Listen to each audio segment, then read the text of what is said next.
Hello everyone, this is DavidViadel23 and welcome to the Mandrago's Cave. Today we are gonna be drawing Principal Kiba from One Piece while talking about One Piece chapter 1142. The things I find scary, it is called. This is gonna be an analysis, a review. I wanna go through the whole chapter a little bit. I wasn't expecting about, to have a chat about this chapter, but there are a couple of important things that I noticed and maybe interesting to talk about. Okay, so for all of those that haven't seen yet the episode, I would advise to just go to my main channel, okay, and choose another video to watch. There's plenty of nice theories there that you can enjoy, okay? And I don't want to spoil anyone because we are almost at the end of the story, okay? Principal Kiba is not a big deal of a character, important character, let's say, so far. It's just someone who has been introduced today. But, well, in this episode. But I want to talk about the episode in general, draw him because I like it. It's a very, very nice and interesting character. And as I go discussing page by page a little bit, we will talk about him a little bit, okay? So we start with the cover, with the episode, and we see there Yamato showed up, and he has destroyed basically with the Kanabo, with one hit. He has one shot who is who. We were expecting this already in a couple of my videos, my latest videos that we are seeing every week, who is who. I'm saying that he may be good, and I think he may do some things in the story, but initially that Yamato will just, defeat him quite easy and continue with the story that he's gonna be entrusted with, okay, in all this saga. I wanna see that we are 1 second.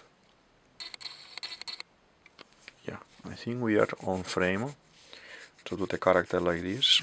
I wanna kind of lay the ground of the character first, and then we can continue explaining everything and talking about everything.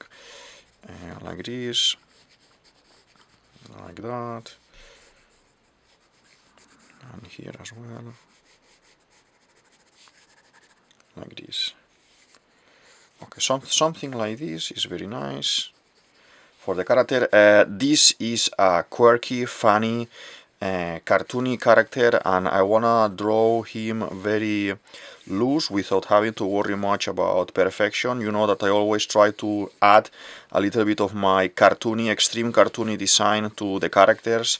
Some of them are more One Piece looking, some of them are more cartoony looking, and in this case I think it can be nice if it looks a little bit more cartoony as well, okay?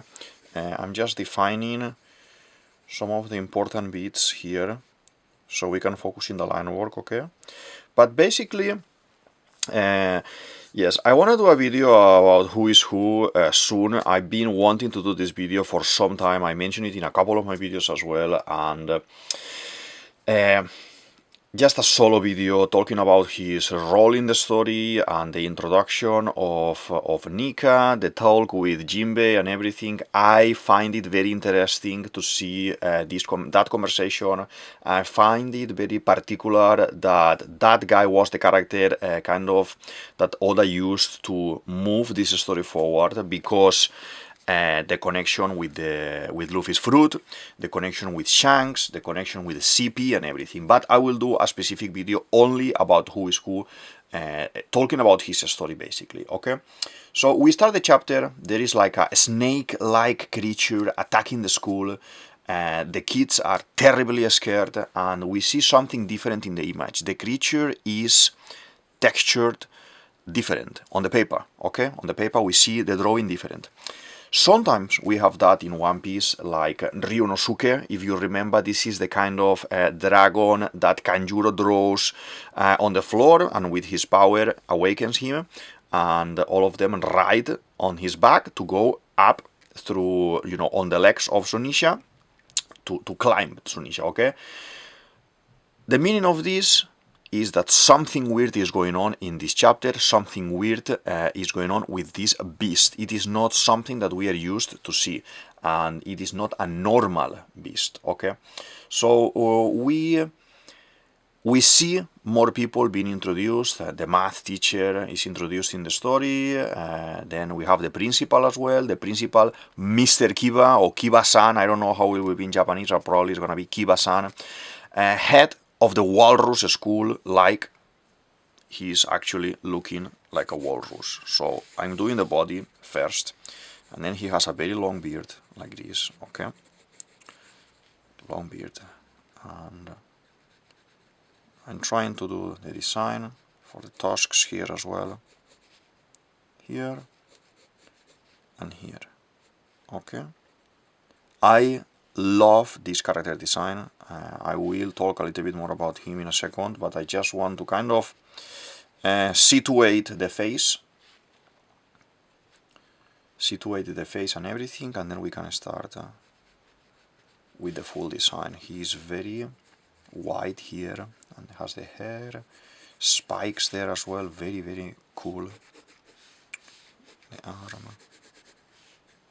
The arm is behind the back, okay, this top is gonna be all dark.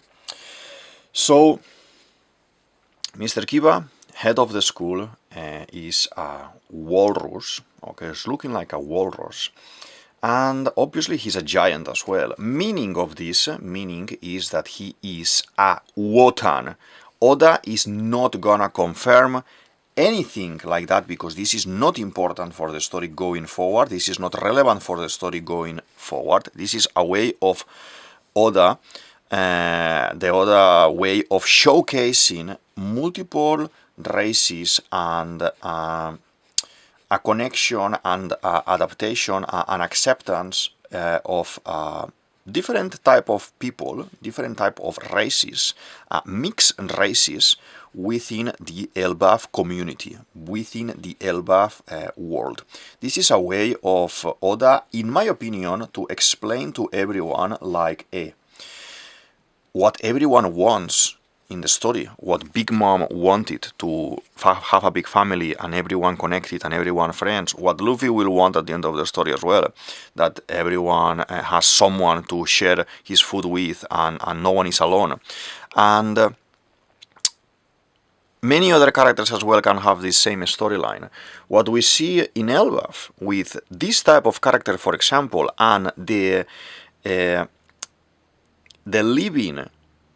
people that are living in Elbaf, having the people that they come from the Oni with the horns, and the ones that don't have horns, and the ones that are mixed races, and acceptance of Gaban and being with Ripley, like a mix of everyone in the city. This is what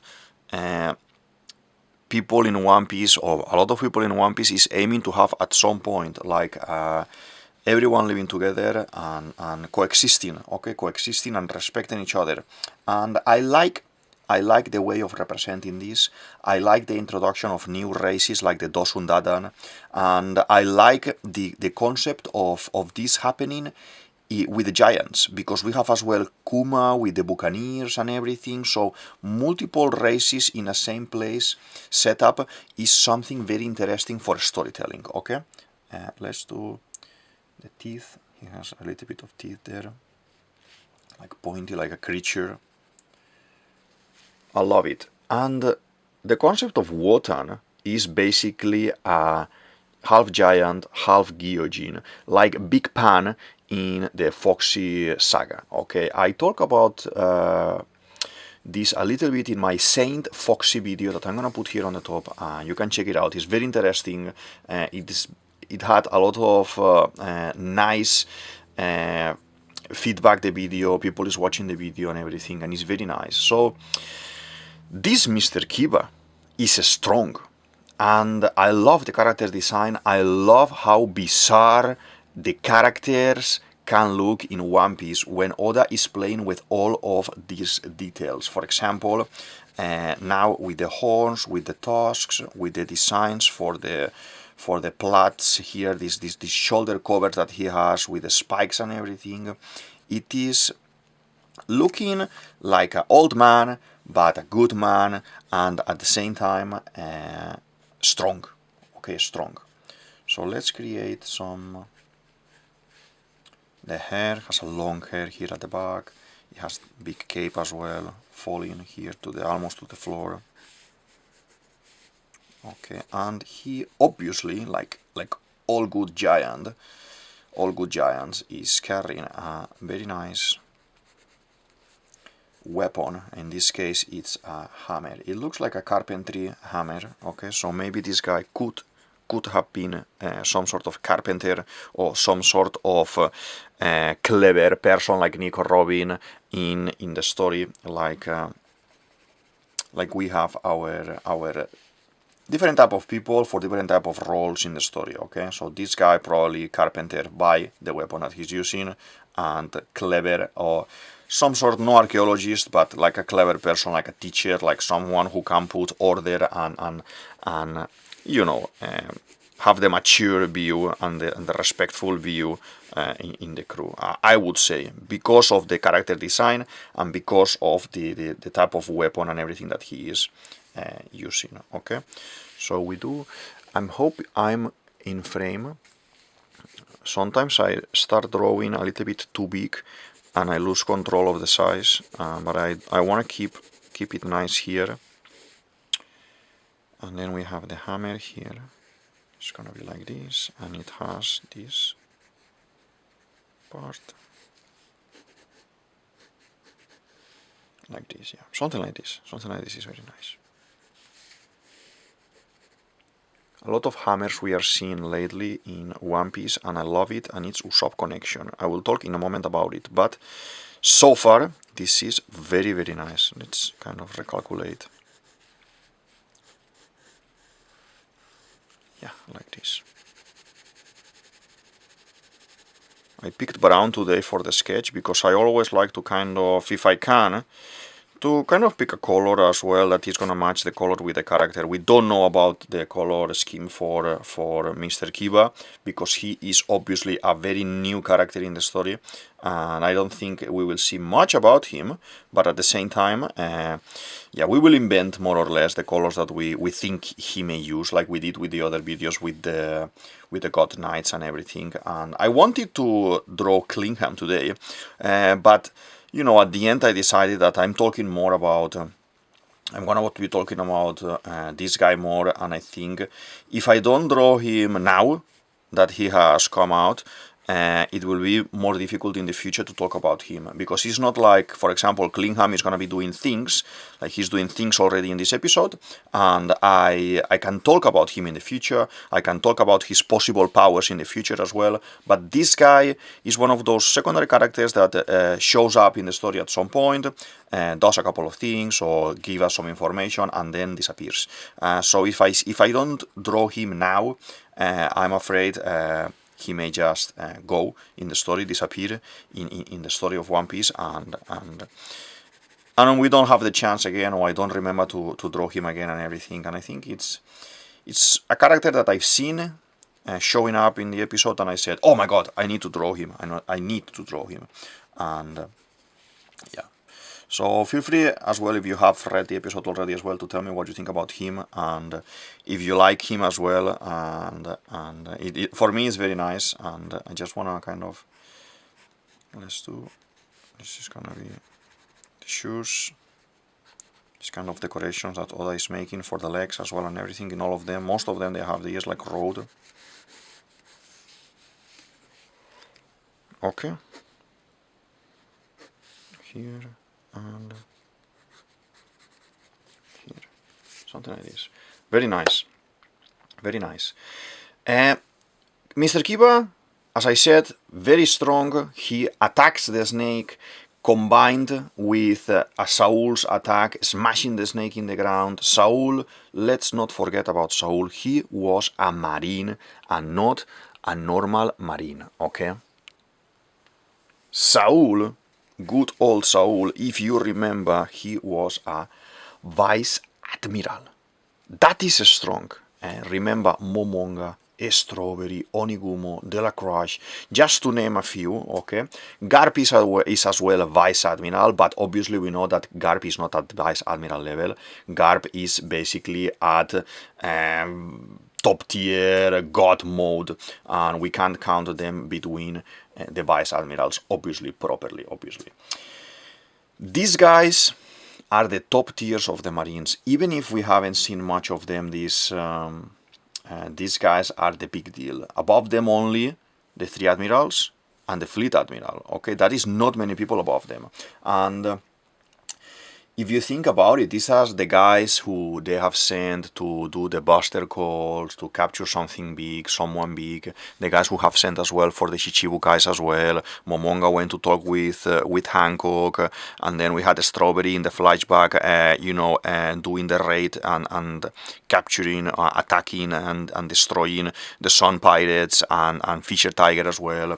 So those guys are top tier, and we need to remember that Saul was in that group. Saul was in the buster call. Inohara was gonna be sent there, but he escaped beforehand, and then obviously he put in jeopardy his life and everything, and the mission to destroy Inohara basically. But so strong, okay.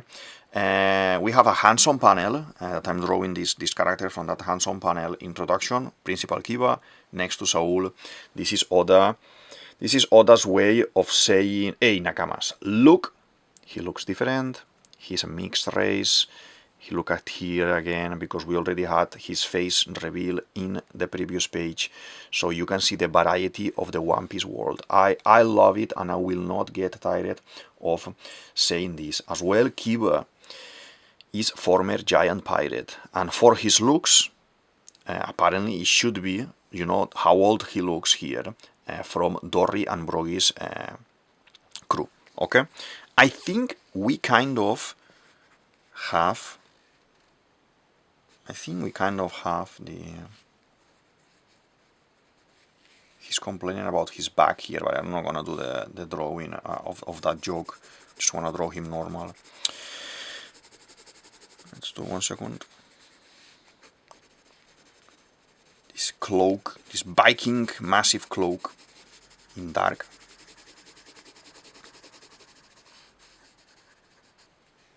Okay, very nice. I love it. I love it. I love it. I'm kind of mesmerized with this. It influences you. If you see my website, that I have my website in the comment section down below, you can see as well. I have some of these kind of weird looking characters, and I don't realize, but automatically my brain is inspired a lot by One Piece, by Oda's work, and I draw things that you may easily find here in One Piece as well, as a character was a concept for a design or something. Okay, I think I have the drawing, the character. I'm gonna jump into, as usual, fine liner. This is 0.2. We're gonna doing all the line work for this. Okay. So the chapter continues, they keep talking, and Robin says if this is normal, they have these creatures attacking all the time, and Saul confirms that they don't. This is something extraordinary, and something weird is happening here, okay? The PE teacher, Mr. Wolf, is found as well destroyed. He looks a little bit like nothing happened, but on the floor, all basically massacred, and he lets everyone know that the kids are walking off and do not touch them. Something weird is happening with them. They seem to be affected by some sort of weird power that we don't know what's going on there. Okay. So these whiskers as well, the teeth. There, 1 second. For the mouth and a little bit here as well. Okay.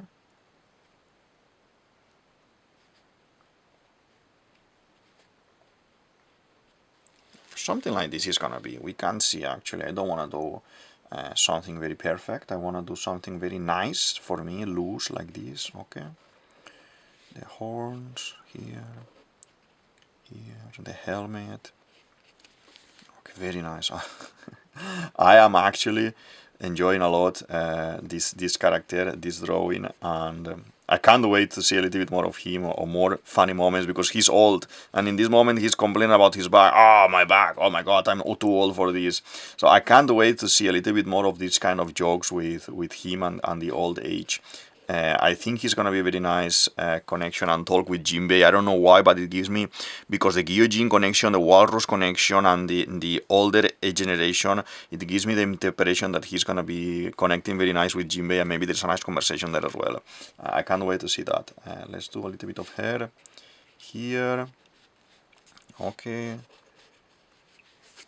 very nice. So the kid seems to be affected by something different, something weird, something strange. There is a funny moment when Aegir, this is one of the kids, asks Robin if they are Luffy's friends. He's scared, and Luffy, this is because Luffy was fighting the kids before all of them, and then, they end up very, very fighty there. Do you know who or what is Aegir or Aegir in Norse mythology? This character, not the character in One Piece, because we don't know yet, but maybe foreshadowing, but the name, the concept of the Aegir, the god, is the personification of the sea, but the danger and the destructive part of it, okay?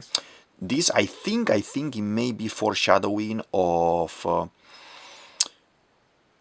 that's why he's scared of Luffy. Imu may be ending up representing the sea, that we have talked about this a lot as well, not only us, but in the One Piece community. Look how scared Imu may be of Luffy.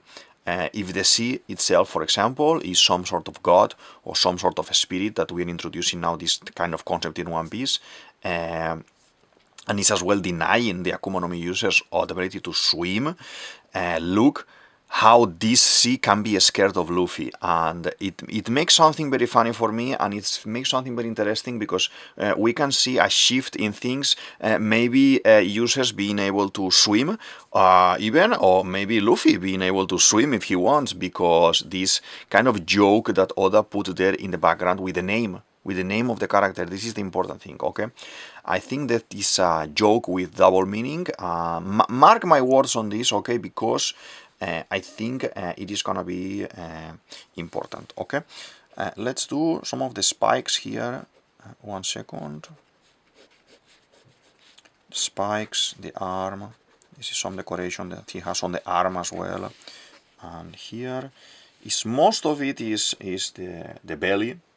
Is the old man belly here, and then we have more spikes for protection, I guess, so no one can attack him from the neck.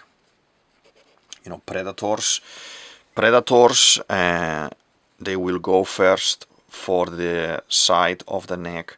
So before, like for example, in ancient Rome, this is kind of a little bit of random trivia, but I think it's connected because of this. It can be very interesting. You may not know about it.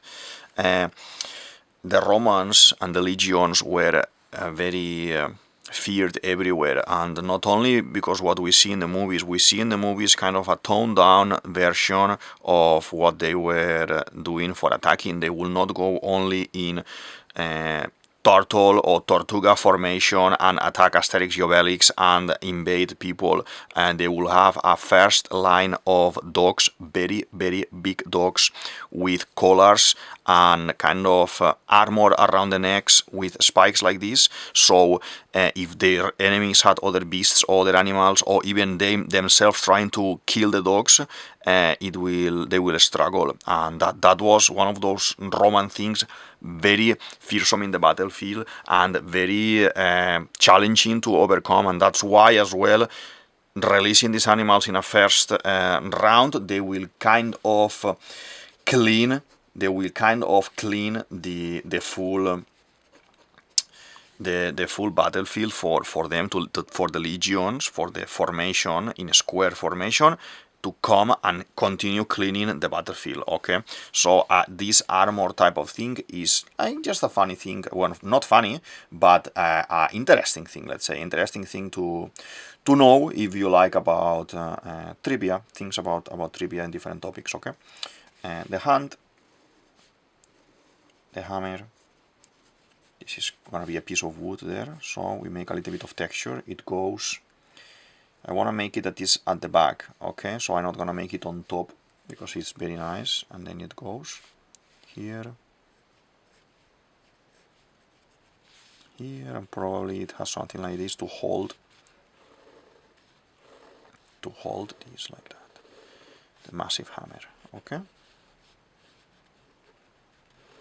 The hammer, 100% sure I'm gonna make in black, okay? And most of the outfit is gonna be kind of brown, probably, because it's the color of the walrus. The real walrus is kind of brownish, grayish, so we are gonna try to use those tones to define the clothing and everything of Mr. Kiba, okay, or Kiba-san. Let's do this, let's do this, let's do this. The insides here are black as well. Maybe I should have done the circle a little bit bigger. It's okay, we can do another line here that we can paint in black later, and that's it. But looking nice. I want to know your opinion about the drawing as well. I want to know your opinion about the other videos in the channel as well. Please send some feedback. Let's talk about it. Suggest. I love when you suggest some characters to be drawn in the channel. I already done some, okay, but I can always do more because I enjoy it a lot. Let's do these decorations here, these kind of straps here in black. Can have a little bit of tone already. Nice, nice, such a nice character design, this one. Well, we see the kids in the distance living, looking like they are sleepwalking, something like that. We see an arrow on the side, meaning Gunko is leading them. I have a nice theory about Gunko here, saying that she is Koala's clone. I put the video a couple of weeks ago up. After that, I've seen like a boom of videos online suggesting that Gunko is actually a Revolutionary Army member infiltrated within the God's Knights. I don't think that is the case. I see her very savage and very wild and very aggressive. I don't think she will go so much into the role of pretending to be someone that he's not. I think more of the idea I explained in that video. I think Koala was captured for a very long time with the world government. I think Koala was cloned, and that's why we don't see the face fully. That's why she has the eyes in different colors. And check out that video because it's very interesting, very nice, and it's having a lot of traction in the channel as well, okay? It has been going up and up in views slowly these days, and it is a recommendation to watch because I think it's gonna be right. I have theories that I would like them to be right, and there are other theories that when they confirm it, because I think it is like the Gunko thing, when they confirm it, when Oda confirms it, it will not surprise me because I'm already expecting that, okay? The boots here, this I'm gonna make it a little bit like here, like hairy, because this should be like animal skin in theory, okay? The Vikings as well, and here in One Piece they use this to protect the legs, like they are making a little bit of a legging protection for the winter, to walk around in the forest and everything, okay? Very nice. The hair, let's not forget about this massive mane that he has, like this, and then the cape. Okay, we have the line work done. I'm gonna jump into doing a little bit of black areas first, and then we can start adding a little bit of color. Most of it I think I'm gonna be using darker color or black, because it is I think in the drawing, in the original drawing, you see a lot of dark areas, but we will see how it's gonna be looking at the end, okay? Principal Kiba wants to alert everyone and sound the horn. Saul is not convinced at this point, there is no need, but until they both see, because Saul didn't realize yet, until they see what's coming, what's in front of them, and that is monsters. All the rest of the kids start to faint, start to being affected by some sort of a spell, power, Akuma no Mi, we don't know, but they are falling asleep. I think they are falling asleep like the other ones. And then we cut to Loki here, okay? We continue in a bit with the end of the episode, but we cut here into Loki because we have a cut in the middle to see what Luffy is doing, what Loki is doing. He looks like he's titanic. He is supposed to be as big as Ors, that is the giant Oni that we see and we defeat in Thriller Bark Saga, okay? We see the hammer at last, a very, very Usopp looking hammer again, as I said, like this one. And I said 1,000 times already, I think Usopp is gonna end up getting that hammer somehow. And you will say, how? Well, we have that owl that has a power to expand the size of bookshelves in the library, no? That all the books that come in there, they are making it big, so the giants can read them. And then it's making it small, so Nico Robin can read it. I think one of those things is gonna happen with the hammer. Loki, I said it since day one, since he's been introduced like Zorro, same introduction, and I think he's gonna be good at the end of the day. Even if he's a little bit crazy, he's gonna be doing all the things that he's doing for the sake of protecting his people, Elbaf. He will end up being the ruler, like Momo, even if Jarundin is older, but Jarundin is son of another woman, okay, not recognized as Letichim's son. It is like not recognized, okay, by the Elbaf people.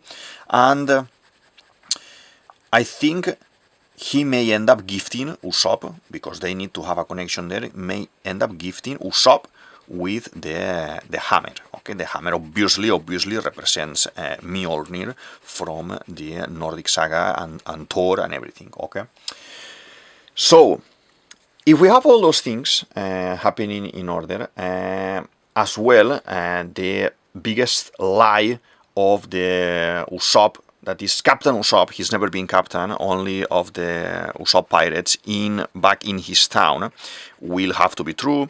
The Davy back fight suggestion I have against Blackbeard will happen, and I have this theory about him that I love it, I recommend it, I wish it had more views in the channel, I wish it went more out there for everyone to listen to it, because I think Usopp's role, it is very important in the end of the story. It is very important to face Blackbeard and to help Luffy and to assist Luffy in the final blow and in the final defeat, or in a crucial moment for the crew, I would say. Okay, so I recommend you watch that theory. That is a little bit older, I think, like almost 1 year ago or more than 1 year ago, but very important for the One Piece story, I think, okay?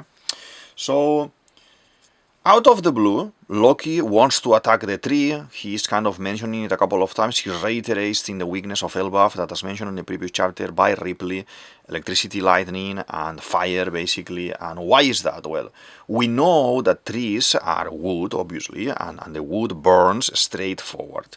A natural enemy, basically. Green Bull versus Sabo, or Green Bull versus Ace, will have no color, and the fire would win. The fire should win there, okay? Let's do this big area black as well, okay? Here for the cloak. Painting the cloak, very, very nice. Electricity obviously is connecting with NL, and NL is coming 100%, and I said it many times as well in the channel. Look at this video about NL bringing the moon with him, NL realizing that he is on top of one of the mechanical ancient weapons.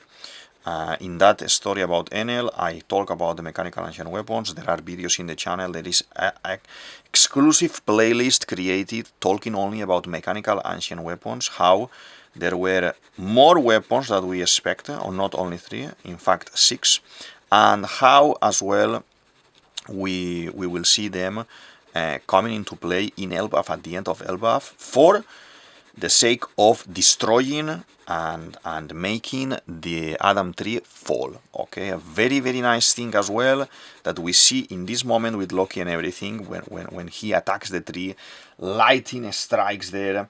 There is wildfires around the forest and everything. Storm, everything coming from a storm.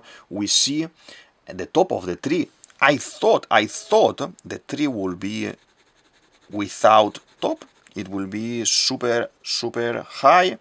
We will not be able to see at any point the sky, but we see in this episode that actually it has an end, it has a top, and yeah, I still think there is the bird, the creature, the dragon, the monster, the Uranus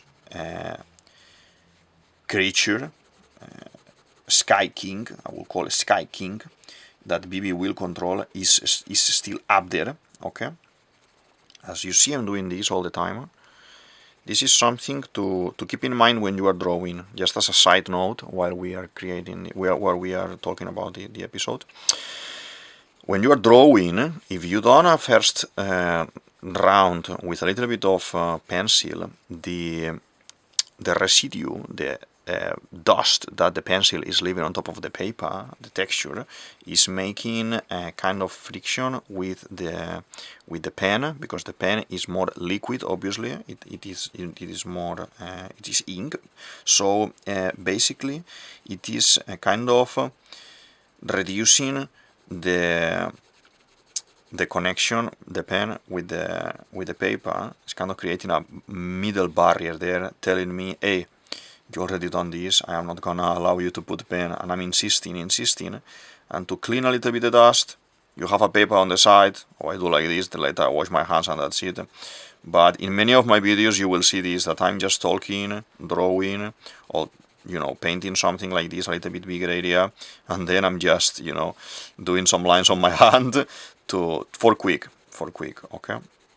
And that's something artistic that I'm 100% sure if you like to draw, even if you are just drawing for yourself when you have time, you have done probably this as well. Okay. This is looking very sweet, very nice, very comic, very cartoony, very Oda, very One Piece, and I love it. Mr. Kiba, Kiba-san, Principal Kiba.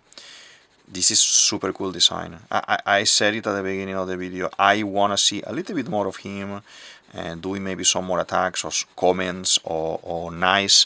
I like his kind of sense of protection straight away. He wants to wake up everyone and wants to attack and wants to defend and wants to protect the kids and everything. And yeah, what a principal should do in a school like that in these circumstances. Okay, it's looking nice. So as I was talking about the tree, about Loki, about the electricity, about the fire, the thing is, like in real life, in nature, when storms happen and lightning falls on a tree, strikes on a tree, the heat and the clash it will ignite it, and that's how we have many wildfires and forests in flame because of this, because of storms and because fires produced by electrical storms and thunder and the lightning and everything. So yes, natural enemies basically. We see Loki is crazy. And we see that clearly. He hits the tree out of the blue, and the lightning strikes very close to town. I have to say, we can see the silhouette there of the castle.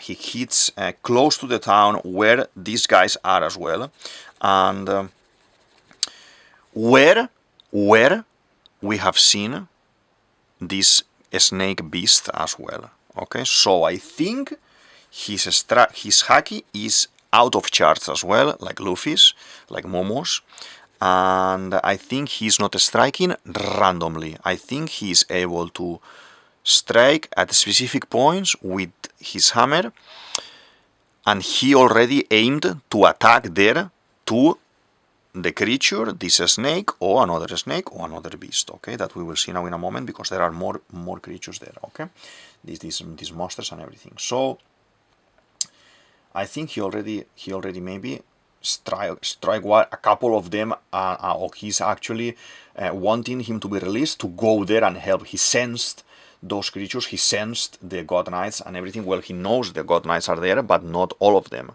So Obviously, all of this is references to Norse mythology, as I said before. Odin's son, Thor, the god of thunder, Mjolnir, and all that, all what is enticing around this mythical character, okay? This god of thunder, basically. Oda is doing with this character the same thing that we see with the original Blackbeard pirate, and this is something I mention every now and then in my videos as well. There is this real-life pirate that existed around the 50,000 more or less, Blackbeard, okay, and very famous pirate. Basically, Edward Newgate, Sage, Blackbeard, all of these guys are created from the original Blackbeard, that it was called Edward Teach, okay, Edward Teach, the original pirate, English pirate, that was working and you know, attacking the Caribbean Sea, moving around the Caribbean Sea at the time. We see this done with Loki as well. We see Loki having the name and some design, like the horns and the mischief concept from Loki, the god of mischief, the hammer from Thor, and the concept of the electricity and the concept of thunder, god of thunder, from Thor, and with the concept of being blind or having the eyes covered with a cloth or something. We don't know if he's actually blind, but we have that as well. Odin, the father, the all-father Odin, the god of gods, he was basically as well missing one eye. He gave that one eye for knowledge, and I think Odin, like Blackbeard, is made from different characters, okay? So we can see different options and different qualities of Norse mythology in Loki. That is not gonna be something that is gonna take us by surprise, okay? But yeah, then after this we are back to the school again. Acne, the woman there, the librarian giant there, that at the same time is teaching as well in the school, she says, I know what are these monsters. Basically tells everyone that these are drawings of the things that the kids fear, nightmare material basically, that when we see then we see the big monster panel, that everything have become real, okay? There are like 7-8 monsters there, very weird, very different to the style that we are used in Oda's design, okay?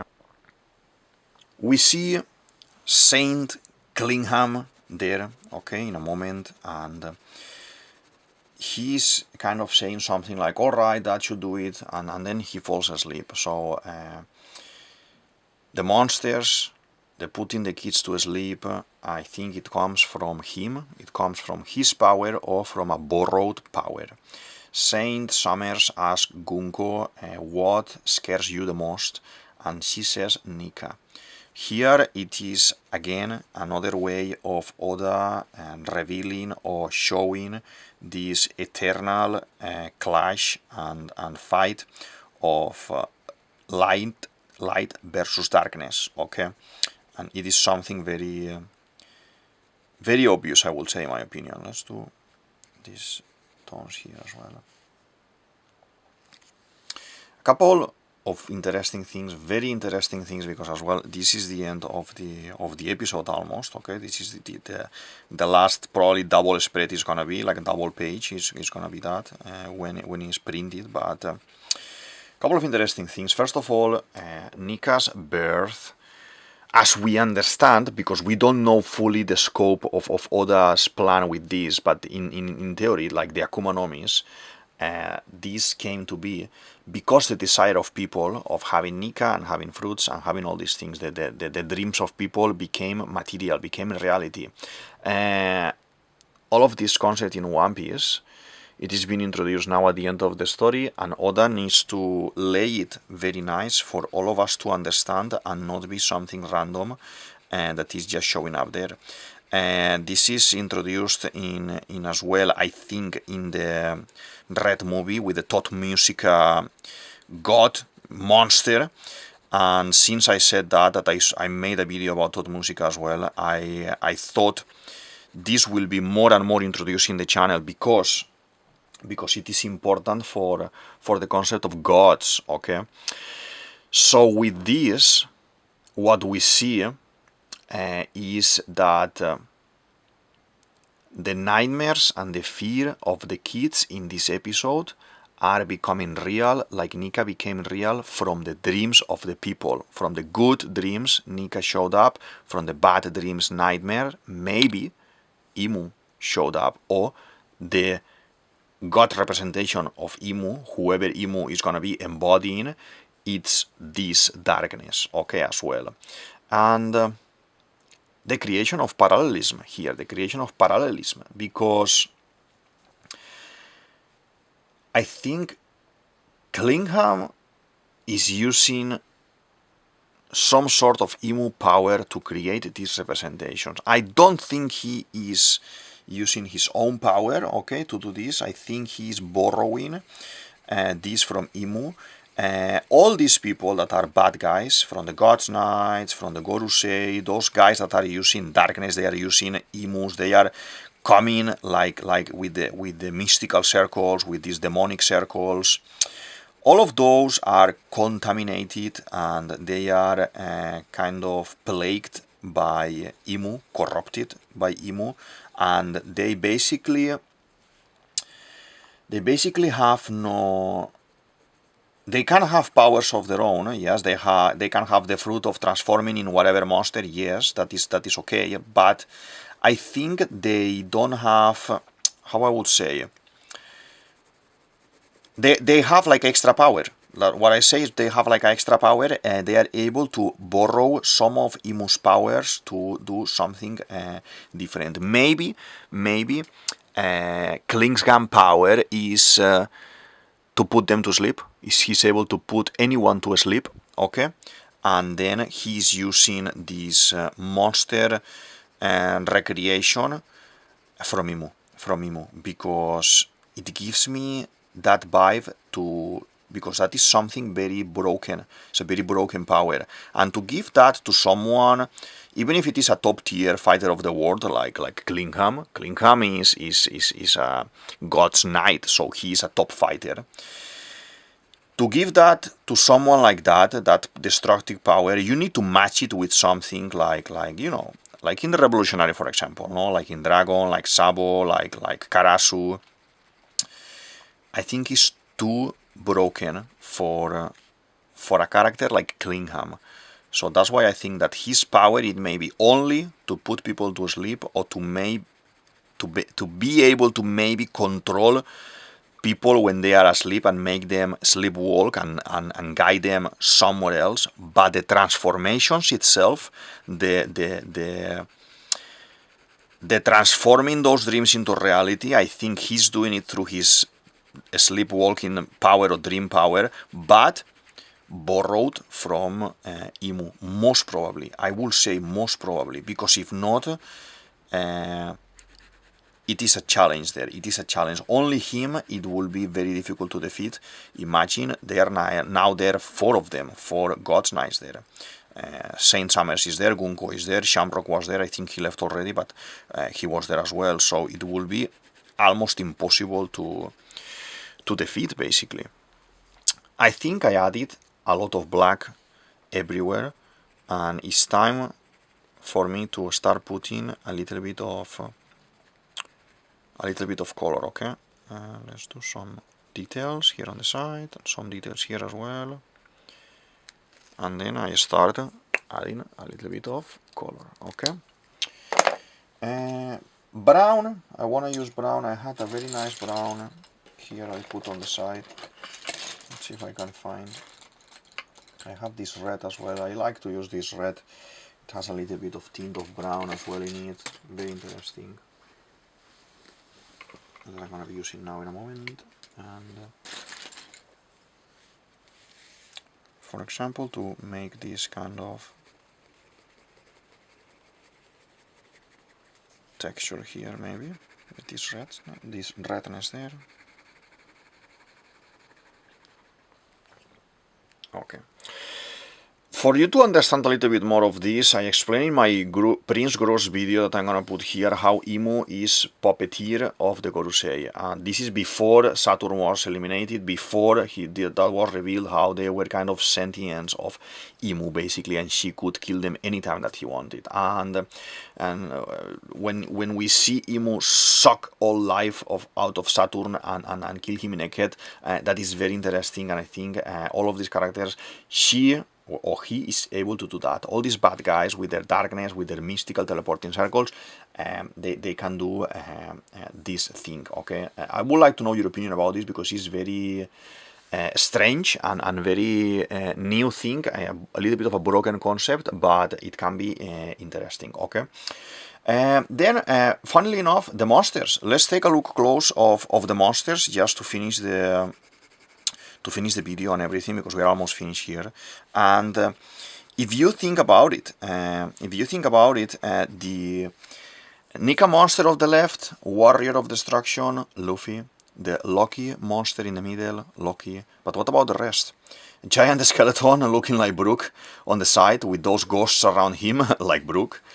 Evil, Thunderstorm, Cloud.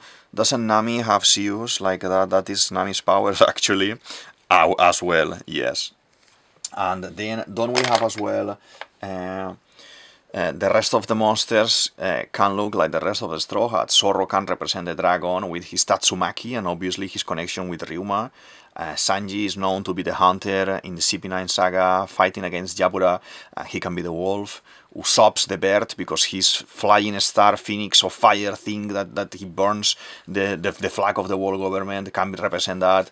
Chopper can be the cute giant bear on the other side of the drawing with the hat, and etc, etc, etc. Okay, so funnily enough, we have as well a very tiny drawing on the left hand side of a woman resembling very much to Big Mom on the very left, and an octopus kraken between Nika and Fenrir, the wolf design. We have a octopus character looking there.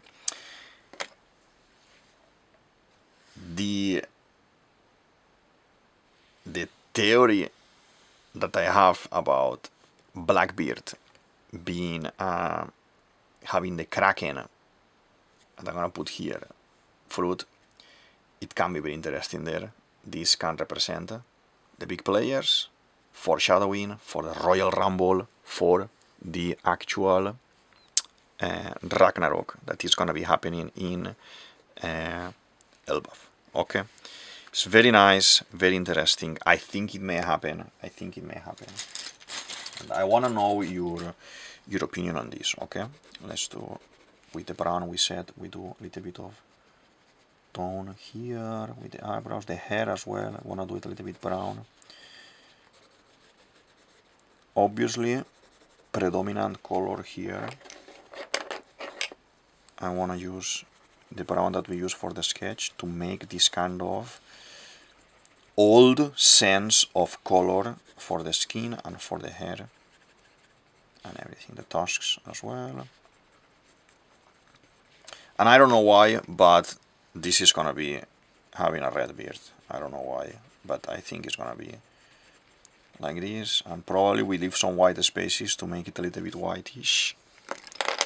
And I need yellow, you know that I always need yellow to make this kind of support here, maybe for the spikes, maybe yellow or brownish yellow.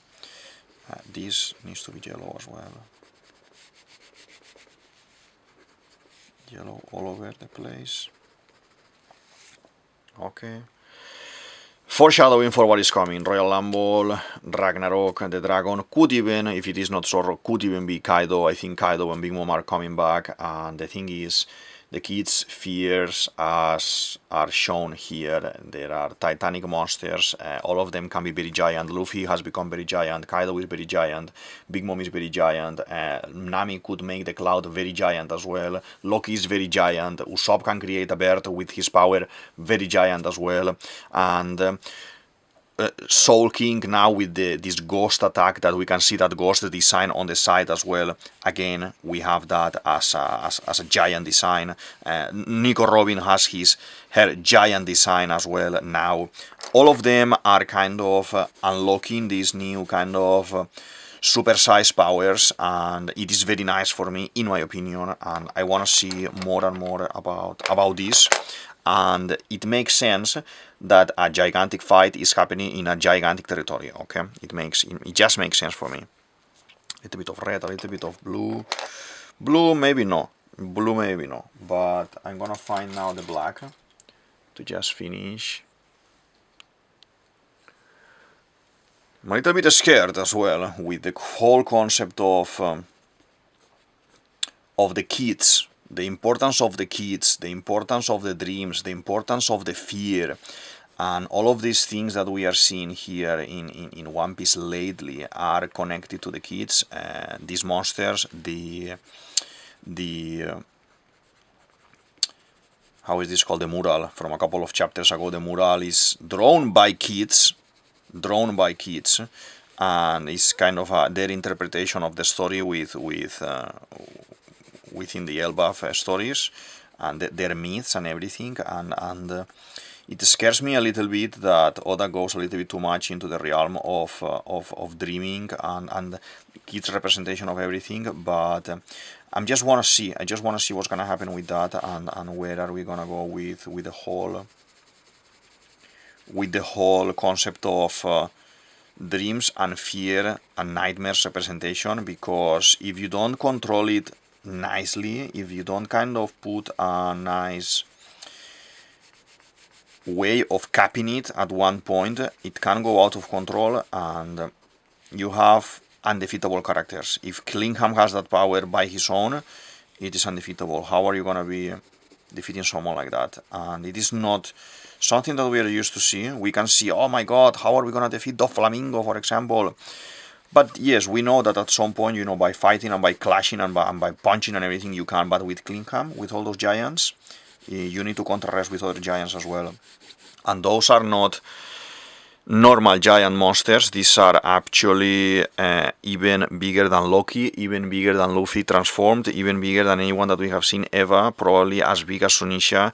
And this guy, for example, that is a giant, and we know Wotan or Saul, that is a giant. They look like a small mouse next to these titans. So I don't know if we will actually fight them, or Loki with just some hits of the hammer would kind of decimate all of them, and Luffy will come in. And at the moment they can't face that. They can't fight that back.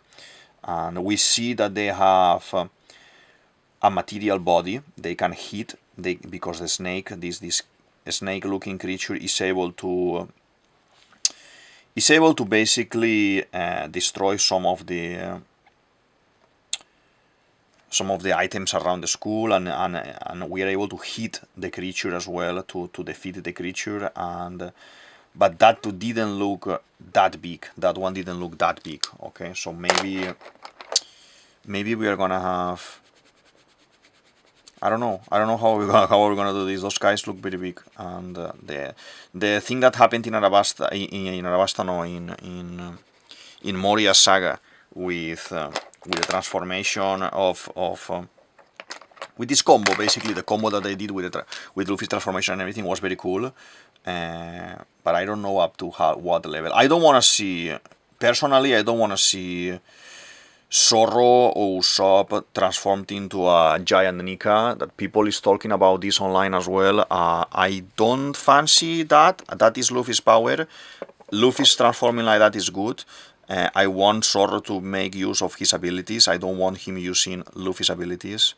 Not even to give a final blow or anything like that. I don't want It can be cool, but I don't want a giant Usopp. I prefer if the hammer becomes small and he can take it and he can even apply dials to it like he did before.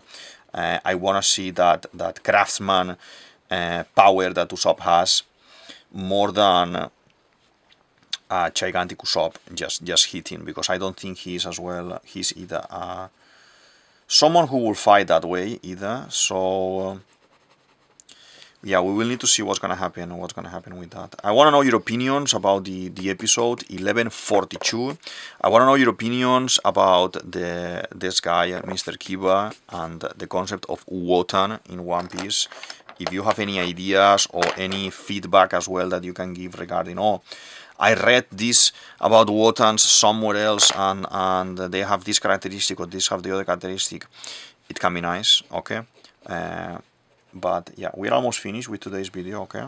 Just gonna be doing light beads there. I've drawn him very brown because the walrus color is brown, pale brown, dark brown, more kind of blonde as well. So I try to use colors that I think I may like to see him designing in this type of darker colors. Knowing Oda, he will probably go for something really alive and really vivid, because he likes to use flashy colors and random greens, blues, and I love it, but for me, right now, before seeing any kind of color scheme, something like this, I see that it can be, okay? Okay. I think it's looking very nice. I'm just gonna do a pass with this brown to have a base for the top.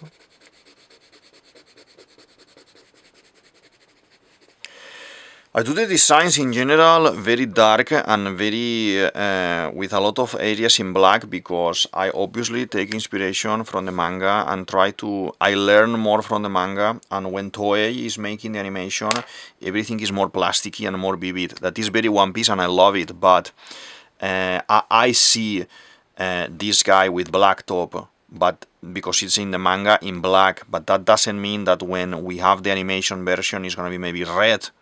And it's okay, it's red, and I don't mind, but I like it how it looks in the manga more, okay? I know it's not only black and white when, you have to color something, but I don't know, this was an experiment, and I wanted to make him old as well, and I wanted him to make him a little bit more serious within the funny of the character, but yeah, just this.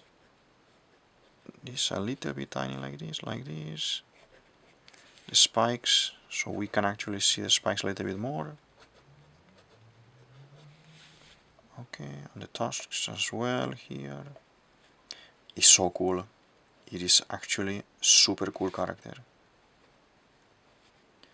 Just a couple of lines extra to define a couple of things around like this. Okay, I hope you are enjoying the videos, and I hope you're enjoying the theories. I see some of the videos now going up and randomly without me sharing it or everything, and that means that good. People is watching the videos, is having a little bit more of traction, and I'm enjoying it a lot, and I don't want to stop. I'm doing One Piece video per week plus another extra video per week in another topic, like in a movie, on another book, in a sketchbook tour. I put a sketchbook tour, an honest sketchbook tour that you can see as well, to see that not only final drawings are the ones who should be shown to the world. I think everyone needs to learn as well, and to see that when you are drawing, when you are practicing, there is a very important part of trial and error, and you need the experience of testing a lot of work, and do sketches and do random things as well. So yeah, I think I finished for today. This, I love it. I love this character design. Let's sign. This is David Viadel DavidViadel23, you can say it as you want, and this is the Mandragon's Cave. I hope you enjoyed the drawing, the theory, the analysis of 1142 One Piece, and I'll see you in the next one. Thank you very much. Bye.